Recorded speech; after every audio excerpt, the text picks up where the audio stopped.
Hello guys, welcome to today's Topic TV.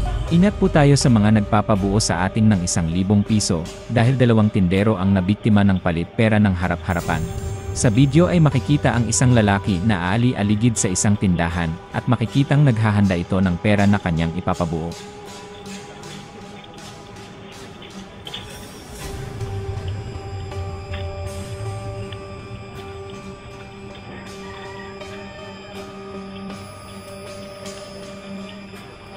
Makikita rin ang isang babaeng nakapula na kasabwat niya na nakasunod at nakaantabay sa kanya. Agad niyang inabot sa dalawang tindero ang pera para ipabuo.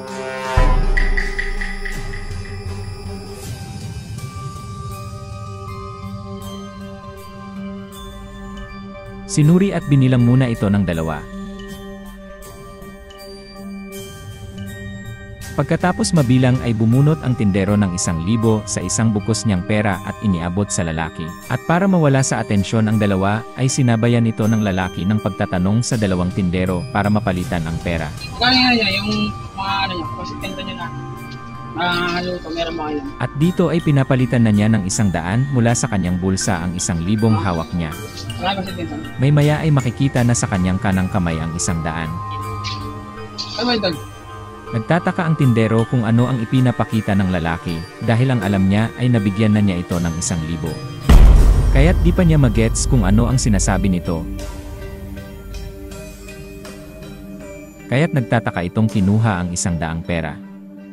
At habang nagaganap ang transaksyon ng lalaki sa tindero, ang babae namang ito ay matyagang nag-aantay at nakaantabay sa likod niya na maaaring gamitin niyang pangalawang opsyon para sabihin nakita niyang 100 talaga ang naiabot sa lalaki at hindi 1,000. At kapag nagpumilit ang tinderong 1,000 talaga ang inabot niya, syempre baka sakaling makalusot ulit pag nabigo at di pumayag ang tindero. Subalit sa sitwasyong ito ay mukhang nadala sa sindak ang tindero at nawala sa kanyang memorya.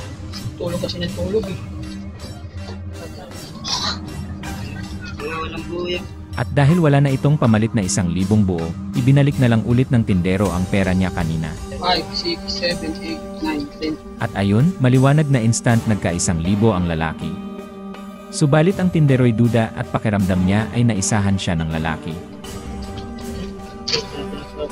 Mag-ingat tayo sa ganitong klaseng modus. Sa panahon ngayon, dumarami ang mga manlolokong umiikot sa mga tindahan, naghahanap ng pagkakataong makapanlamang. Kaya't mahalaga na tayo'y maging mapanuri, lalo na kung may nagpapapalit ng pera. Sa isang iglap lang, maaaring mawala ang pinaghirapan nating pera. Kaya dapat tayong laging handa, mapagmatsyag, at huwag basta-bastang magtiwala. Kung ikaw ay may tindahan o nagtatrabaho sa tindahan, siguraduhin ding may CCTV at laging alerto ang lahat ng bantay.